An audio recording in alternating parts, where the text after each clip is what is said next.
అసలు ఈరోజు మనం క్లౌడ్ కంప్యూటింగ్ అంటే ఏంటి? ఎడ్జ్ కంప్యూటింగ్ అంటే ఏంటి? అని తెలుసుకుందాం. ముందుగా క్లౌడ్ కంప్యూటింగ్ అంటే ఏంటి అంటే, ఇప్పుడు ఫర్ సపోజ్ మీ దగ్గరున్న ఫైల్స్ ఇవన్నీ అయితే మీరు స్టోర్ చేసుకుంటున్నారు కదా! గూగుల్ డ్రైవ్‌లో, లేదంటే ఏడబ్ల్యూఎస్‌లో, లేదంటే మైక్రోసాఫ్ట్ ఎజ్యూర్‌లో మీరైతే సేవ్ చేసుకుంటున్నారు.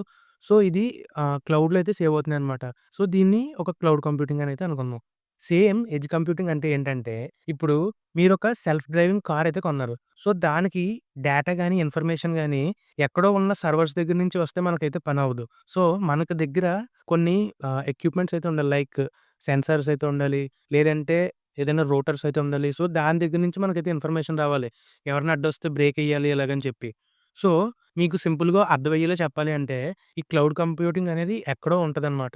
సో, మీకు ఎగ్జాంపుల్ కింద చెప్తానంటే ఎలాగా, ఇప్పుడు ఫర్ సపోజ్ మీరు ఒక పిజ్జా ఆర్డర్ పెడదాం అనుకున్నారు. కానీ ఒక దగ్గరైతే చాలా డెలిషియస్‌గా అయితే ఉంటది. అదొచ్చేసి ఎక్కడో మీకు ఊరవతల లేదంటే 2 ఊర్ల తర్వాతయితే ఉంది. కానీ అక్కడ టేస్ట్ బావుంటది. కానీ ఈ ఎడ్జ్ కంప్యూటింగ్ అనేది ఎలాగంటే, మన ఇంటి దగ్గర ఉంటది. మన ఓవెన్‌లో మనం చేసుకొని తినేదనమాట. సో, మీకు ఒక బేసిక్ ఎగ్జాంపుల్‌తో చెప్పాననైతే అనుకుంటున్నాను. అర్థమైందని అనుకుంటున్నాను. సో, అది ఫ్రెండ్స్ మనకైతే